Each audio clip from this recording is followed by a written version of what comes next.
Well, I grew up in a Christian home. My parents were very loving, things along those lines, but probably when I was in high school, some doubts sprung up. I thought of myself as a little bit of an intellectual, kind of prided myself on that, always got good grades, things along those lines. And what I decided to do is go online, and I started doing a lot of research on the internet and reading blogs and this famous website called Reddit. I started subscribing to some of the really popular subreddits on there, and it really drew my attention. It was something I spent a lot of time on after school because I spent a lot of time playing video games, and I really came to find out that many of the people online were atheists.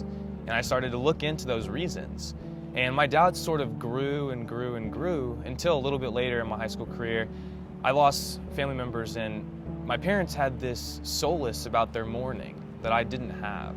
And something that I really wanted to look into was whether God actually existed or not. So instead of sitting around and thinking that I was better than everybody else simply because I was skeptical of God's existence, I decided to really dig into the topic and do some actual research. One of the books I picked up was called The God Delusion. It was by Richard Dawkins. I sat down, I really read through the book and noticed something quite keen about it, and is that he seemed to be complaining a lot about the state of the world, but he wasn't really making arguments, and that kind of bothered me.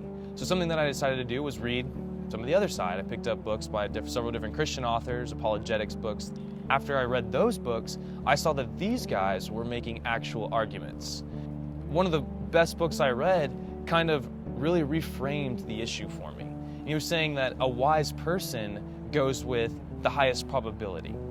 After you really look at the probability of theism, or which leads to Christianity, against atheism, which was what Dawkins was espousing, that the probability of theism was much higher. After I kind of came to that point, I became really a Christian, or devoted my life to Christ shortly thereafter, and just kind of connected my mind to my heart. And that's something that when I got to my school, I decided to start an organization called Reasonable Faith, or Origins Discussion Group, and what has now grown into a really fantastic organization where we bring in guest speakers and really get that opportunity to engage people on these topics that they don't think about very often, or topics that they really do struggle with. They want to believe in God, they find their mind continually getting in the way. I really love the fact that we can pressure people and get people to think about these things, and I've seen some lives turn around, and I'm really happy that God has given me the opportunity to invest in others. And I've been doing it for quite a bit, and I enjoy it.